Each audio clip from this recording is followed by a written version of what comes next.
سے اوزویں جن کے محبوب کا نام پہلا حرف یہ ہوگا تو ان کا مزاج آبی ہوگا۔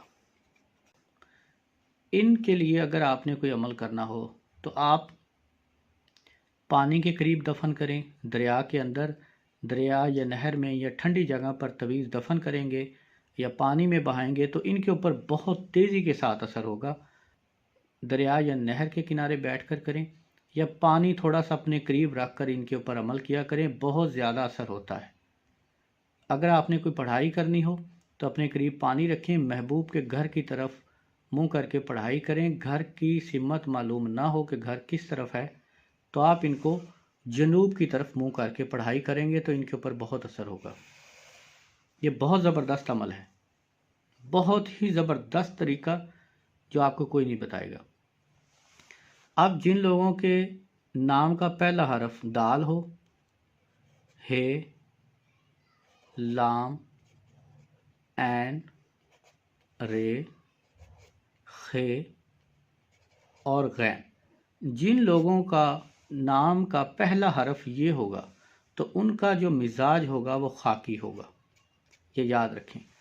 تو ان کے لیے آپ زمین پر بیٹھ کر عمل کریں، اپنے قریب مٹی رکھ لیں تھوڑی سی کسی برتن میں، ان کے لیے تعویذ لکھنے ہوں تو زمین میں دفن کریں، وزن کے نیچے رکھیں، دریا یا نہر کے کنارے دفن کریں، یعنی وہ بھی زمین ہوتی ہے، جس طرح آبی ہے نا تو یہ بھی اس زمرے میں آ جاتا ہے۔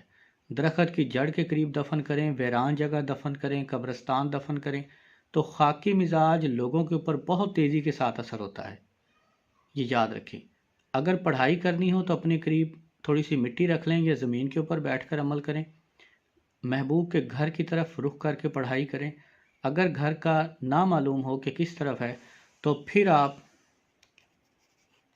شمال کی طرف منہ کر کے پڑھائی کریں گے۔ یہ وہ طریقہ ہے جو بہت دیر کے بعد اور بہت مشقت کے بعد استادوں سے ملا تھا، اور واقعی اس میں بہت سارے راز پوشیدہ ہیں۔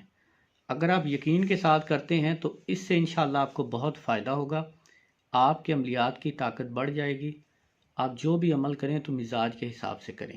ایک چیز اور، اگر آپ کے محبوب کا مزاج آچھی ہے اور آپ کو ایک بہت زبردست نقش ملتا ہے جو ہوا میں لٹکانے والا ہو، تو یہ سوال اگر آپ کریں کہ کیا اس کے اوپر وہ اثر کرے گا تو بالکل ضرور کرے گا۔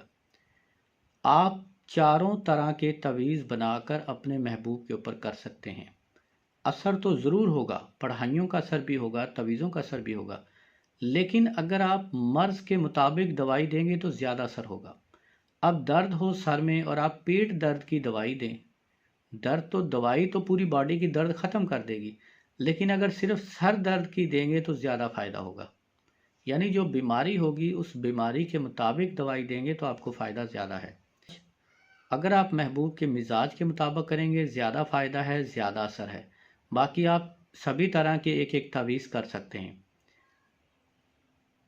محبوب کے مزاج کے مطابق تعویذ کریں، اس کے ساتھ آپ پڑھائی بھی کر سکتے ہیں، پڑھائی کے دوران آپ اس کے مزاج کا خیال رکھیں۔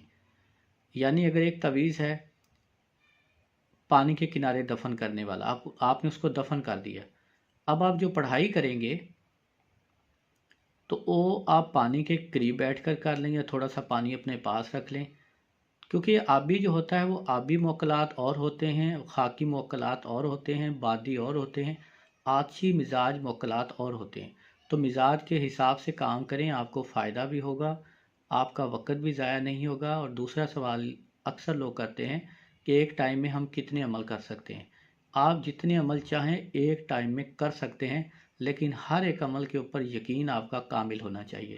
اکثر لوگ روک دیتے ہیں کہ ایک وقت میں ایک عمل کریں، اس کی وجہ صرف یہ ہوتی ہے کہ زیادہ عمل کرنے سے آپ کی جو نیت ہوتی ہے، آپ کا جو سوچ ہوتی ہے وہ بدل جاتی ہے کہ پتہ نہیں ایک عمل سے اثر نہیں ہوگا، میں دوسرا کر لیتا ہوں، میں تیسرا کر لیتا ہوں۔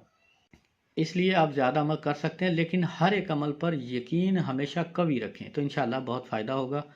امید کرتا ہوں آپ کو یہ میرا سمجھانے کا طریقہ بہت پسند آیا ہوگا۔ اگر پھر بھی کوئی بات سمجھ نہ آئے یا کسی قسم کا آپ کے ذہن میں کوئی سوال ہو تو آپ کامنٹ کر کے پوچھ سکتے ہیں۔ السلام علیکم ورحمۃ اللہ وبرکاتہ۔